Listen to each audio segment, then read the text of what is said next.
তৃতীয় শ্রেণীর প্রিয় শিক্ষার্থী এসালদার স্যার ইউটিউব চ্যানেল থেকে তোমাদের সবাইকে স্বাগতম। আজকে তোমাদের জন্য আরও একটি নতুন ভিডিও নিয়ে এসেছি। পরিবেশ ও বিজ্ঞান মডেল প্রশ্ন, রায় ও মার্টিন প্রশ্ন বিচিত্রার প্রস্তুতি হিসাবে আজকের আলোচনা হবে 8 নম্বর স্কুল। অর্থাৎ আমি ইতিপূর্বে আরও 7টি স্কুল আমার ইউটিউব চ্যানেলে দিয়ে দিয়েছি। আজকের আলোচনা হচ্ছে 8 নম্বর স্কুল। 20 মার্কের একটি স্কুলের প্রশ্ন আমি বিশ্লেষণ সহ সম্পূর্ণ সমাধান দেখাবো তোমাদের এই ভিডিওতে। কাজে তোমরা যারা এখনও আমার চ্যানেলটিকে সাবস্ক্রাইব করনি তারা এখন এই চ্যানেলটিকে সাবস্ক্রাইব করে বেল আইকনটি প্রেস করে দাও এরকম আর অনেক ভিডিও পাওয়ার জন্য। তো তোমরা দেখতে পাচ্ছ যে স্কুলটি আমি নিয়ে আলোচনা করব সেটি হচ্ছে এগ্রো স্বর্ণময়ী প্রাথমিক বিদ্যালয়, এবং একই প্রশ্ন এসেছে গভর্নমেন্ট গার্লস হাই স্কুল পুরুলিয়ায়। হ্যাঁ, তো আমি একটু বড় করে দেখিয়ে দিচ্ছি। এগ্রো স্বর্ণময়ী প্রাথমিক বিদ্যালয় দেখা যাচ্ছে, এবং দুটো যে স্কুল সে দুটোর নাম আমি বলেছি। এক এক করে টোটাল প্রশ্ন আছে 6 নম্বর পর্যন্ত। আমি সমস্ত প্রশ্নের উত্তরেই দেখাচ্ছি। প্রথম প্রশ্ন যদি আমি আলোচনা করি তাহলে দেখব সঠিক উত্তরটি বেছে নিয়ে লেখো। যেমন নিম বেগুন ভাজা হলো একটি টক ঝাল না তেতো খাবার। আমরা যদি উত্তরটা দেখি, আসলে নিম ও বেগুনের স্বাদ তেতো হয়, তাই উত্তরটা হবে তেতো। তাই তোমরা তেতোর উপরে টিক মারবে। শরীরের রং বদলায়, কে বদলায়? গিরগিটি না টিকটিকি নাকি ব্যাঙ? গিরগিটি শরীরের রং বদলায়। আমরা দুটো গিরগিটি শরীরে রং পরিবেশ অনুযায়ী রং পরিবর্তন করে। তাহলে আমরা প্রথমে বলবো তেতো, তেতোর উপরে কি, আর পরে যদি বলি শরীর রং বদলায় গিরগিটি, গিরগিটির উপরে টিক মারবো। খাবার হজম করতে সাহায্য করে আমলকি, মুখের লালা, চাটনি না। আর ঘ নম্বর হচ্ছে মানুষের সঙ্গে মিল আছে এমন একটি প্রাণী হলো ছাগল, গেরিলা, গরু। আমরা প্রথম উত্তর বলবো মুখের লালা। লালা খাবার নরম করে এবং হজমে সাহায্য করে। আর মানুষের সঙ্গে মিল আছে এমন একটি প্রাণী হলো গেরিলা, কারণ এখানে ছাগল, গরু এবং গেরিলার মধ্যে গেরিলার মিল আছে। গেরিলা শরীরের গঠন মানুষের সঙ্গে মিল রয়েছে। তাহলে আমরা এখানে লিখব মুখের লালা, আর এখানে লিখব গেরিলা। এরপর আমরা 2 নম্বরের প্রশ্ন যাব।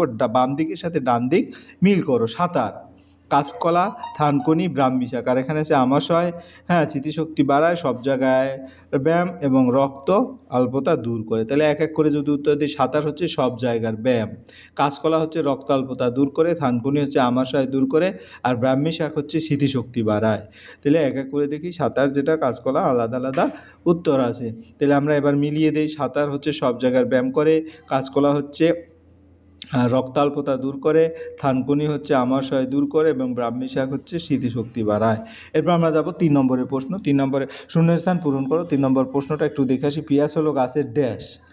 এটা একটা বলেছে। পেঁয়াজ হলো গাছের কাণ্ড। আমাদের আলো চিনে দেখতে সাহায্য করে চোখ। খ নম্বরের উত্তর হবে চোখ। এবং জলের নিচে বহুক্ষণ যাওয়ার জন্য মানুষ ড্যাশ বানিয়েছে, ডুবোজাহাজ বানিয়েছে। অর্থাৎ আমরা প্রশ্নটা দেখলে বুঝতে পারবো পেঁয়াজ হলো গাছের কাণ্ড, আমাদের আলোর নিচে চিনে দেখতে সাহায্য করে ডুবোজাহাজ, জলের নিচে বহুদূর চোখ, আর জলের নিচে বহুদূর যাওয়ার জন্য ডুবোজাহাজ বানিয়েছে। এরপর 4 নম্বরের প্রশ্ন। মাটির নিচে হয় এমন একটি আনাজের নাম, কি কারণে কানে শোনার অসুবিধা হয়? এবং তোমার গ নম্বর হচ্ছে কিছু গাছের রসও আমাদের খাদ্য, একটি উদাহরণ দাও। তাহলে একটা করি। প্রথম প্রশ্ন, মাটির নিচে হয় এমন একটি হচ্ছে আলু বলতে পারি। কী কারণে কানে শোনার অসুবিধা হয়? কানে ময়লা জমলে বা অসুখ হলে। কিছু গাছের রসও আমাদের খাদ্য। এটি কোন গাছ? এটা খেজুরের রস, এটা আমাদের খাদ্য। এরপরের প্রশ্ন 5 নম্বর। কোন ফল কোন ঋতুতে হয়? কাঁচা খাও না পাকা খাও? খাওয়ার কি উপকার? নিচে লেখো। অর্থাৎ এগুলি তোমার এক এক করে লিখতে হবে। তো আমরা প্রথমে দেখতেছি আম, তারপরে কলা, তারপরে কমলা লেবু, তারপরে হচ্ছে নারকেল। তাহলে একটা একটা করে উত্তর দিই। কোন ফল? আম হচ্ছে ঋতু, গ্রীষ্মকাল, কাঁচা অবস্থায় আনাজ হিসেবে খাওয়ায়, পাকা অবস্থায় ফল হিসেবে খাওয়ায়, উপকার ভিটামিন দেয়। এরপরে যদি বলি বাকি যে ছবিগুলি আমরা যে দেখতে পাচ্ছি, কলা সারা বছর, কাঁচা অবস্থায় আনাজ, পাকা অবস্থায় ফল, উপকারী শক্তি দেয়। এরপরে কলার পরে হচ্ছে আমরা কি কমলা লেবু দেখেছিলাম। ঋতু হচ্ছে শীতকাল, কাঁচা অবস্থায় খাওয়া যায় না, পাকা অবস্থায় ফল, উপকার ভিটামিন সি দেয়।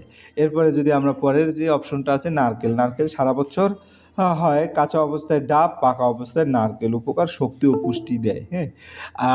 এই যে সবগুলি আমি উত্তর দিয়ে দিলাম। এরপরে 6 নম্বরের যে প্রশ্ন, যে কোনো একটি ইন্দ্রিয়র ছবি আঁকো এবং এর কাজ লেখো। আমরা একটা ইন্দ্রিয় বলতে আমরা এই যে চোখের ছবি তোমরা সুন্দরভাবে এঁকে দিবে এভাবে, এবং আমরা চোখ দিয়ে দেখি যে কাজ হচ্ছে, এবং আলো রং চিনতে পারি।